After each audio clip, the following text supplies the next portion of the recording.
gitu ya. Saya komen dulu. Pertanyaannya, C4 ini dia nampilin customer info punya bapaknya atau punya si member?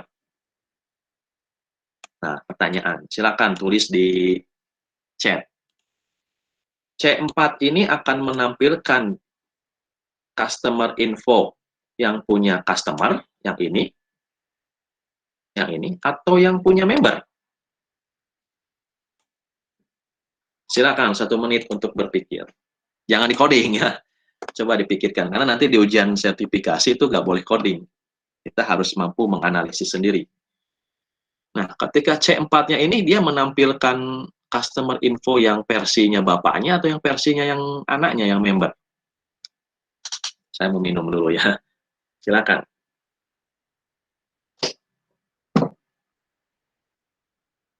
Silakan. Mana nih? Oh, chattingnya udah ada 5 orang.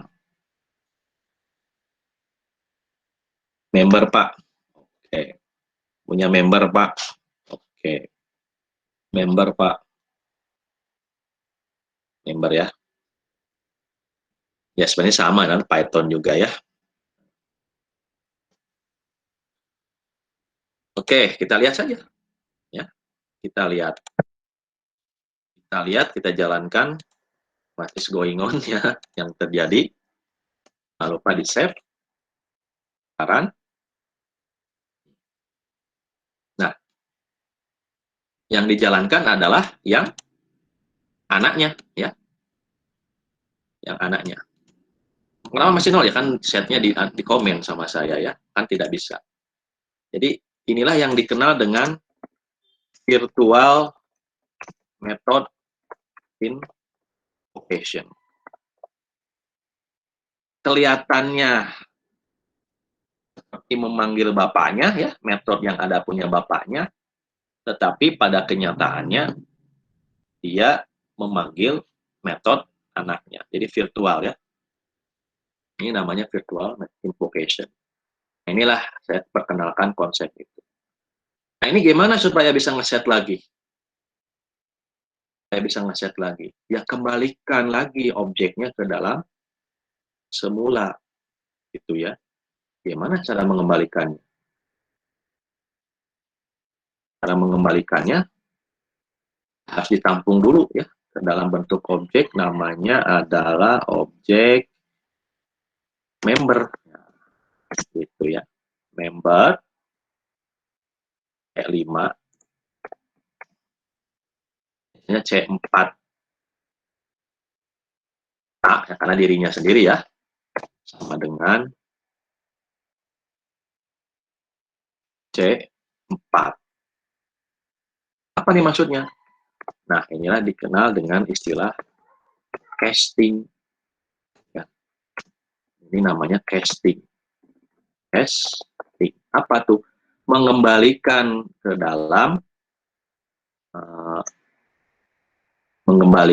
dalam objek yang sebenarnya.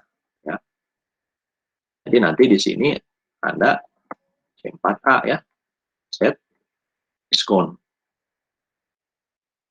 Itu ya. Kita cek ya. Jadi ini namanya casting, dikembalikan ke objek yang sebenarnya. Ya. Objek sebenarnya ya itu adalah itu. Makanya dia balik lagi ya, C4-nya 100%. Ya. Pak, kenapa harus PC4 ya? Kalau ini nanti error ya. Kan sama ya variabelnya. Jangan sama, jangan ada variabel yang sama ya. Ini jadi C4. Pak. Jadi kita mengembalikan, maka C4-nya bisa tampilin yang berbeda tadi. Ini ya, 10% lagi. Jadi kembalikan objek itu kepada objek seutuhnya. Kalau ke atas, yang tadi ini, yang ke atas ini bentuk polymorphism ya, atau mungkin generalisasi tadi ya, generalisasi, atau bisa juga disebut promosi ya, promosi ke atas ya. Dari spesial ditaruh ke variabel ke yang generalnya, ke bapaknya ya, itu namanya generalisasi. tapi bentuk dia punya banyak bentuk nantinya ya. Nah, bentuk. Jadi ini casting. Ya. Sudah, materinya hari ini segini saja. Ada yang mau ditanyakan, silakan. Atau ada yang mau demo, langsung saja. Aku masih bingung yang casting, Pak. Casting, ini. Bingungnya Pak. di mana? Kenapa harus di casting kalau mau manggil metodenya si member, Pak? Ya, karena ini dideklarasikannya sebagai C4 ya. Dan C4 itu customer ya. Customer itu nggak punya metode ini, metode set ya. Nggak punya metode set diskon. Karena dia sudah dinyatakan sebagai bapaknya gitu ya, dinyatakan sebagai bapaknya. Nah, supaya dia bisa mengakses kembali properti-properti dirinya, baik itu metode yang punya dia sendiri maupun atribut yang punya sendiri, memang aturan di Java-nya memang harus di casting, dikembalikan ke dalam objek yang sebenarnya. Jadi kalau misalnya Tommy Soeharto ya, Tommy Soeharto, nah, misalnya itu kan bawa-bawa nama bapak ya, Soeharto gitu. Oke, Soeharto titik perusahaan milik Tommy, kan nggak punya ya, Soeharto punya perusahaan Tommy ya, yang punya perusahaan Tommy ya si Tommy-nya sendiri ya. Makanya ditanya, ini Soehartonya Soeharto siapa ini? Ya, ini Soeharto bapaknya atau apanya nih? Saya cek-cek nih data-data di Kementerian Perindustrian, tidak ada perusahaan X namanya Soeharto, yang ada X itu namanya Tommy. Oh, berarti ini harus di casting dulu ya, dibalikin Tommy, baru bisa ngakses, oh ternyata yang dimaksud adalah Tommy Soeharto yang punya perusahaan X. Itu harus di casting ya, dibalikin ke objek yang sebenarnya. Kalau kita mau mengeneralisasi. Tujuan generalisasi itu apa sih? Biasanya kalau kita mau nambah array, nanti kita belajar array ya. Ada customer, nah ini array. Ya. Customer array misalnya A ya. Biasanya customer itu pakai huruf S ya. Misalnya new customer, ini array. Nanti array itu nggak belajar ya. Anda belajar sendiri lah ya, customer. Ini misalnya ada 3 elemen ya. 4 ya malahan ya, 4 elemen. Jadi ya kita bisa masukin ini nih. Ya. Bisa masukin customer-nya ya ke dalam array. Nah, ini fungsinya gitu. Ya. Fungsi generalisasi itu adalah kita ingin semuanya dikelompokkan ke variabel yang sama, namanya customer. Gitu ya. Customer. Itu namanya generalisasi ya. Nah, nanti ketika kita ingin ngakses objek customer-nya, ada metode lagi. Namanya metodenya adalah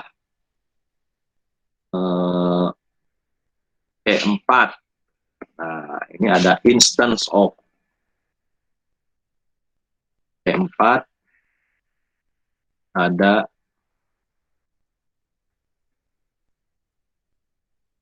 ya, instance of itu ya. If instance of, aduh nggak ada ya.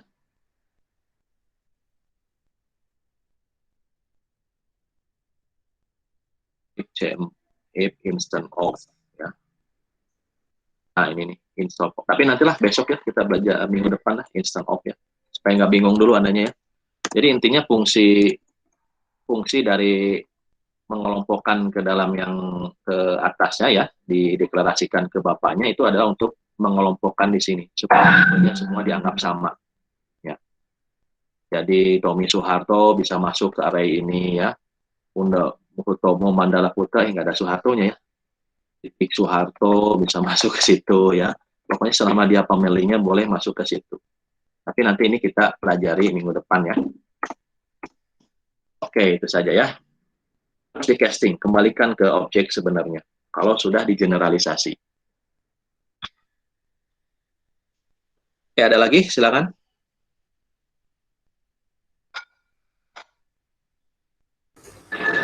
Pak,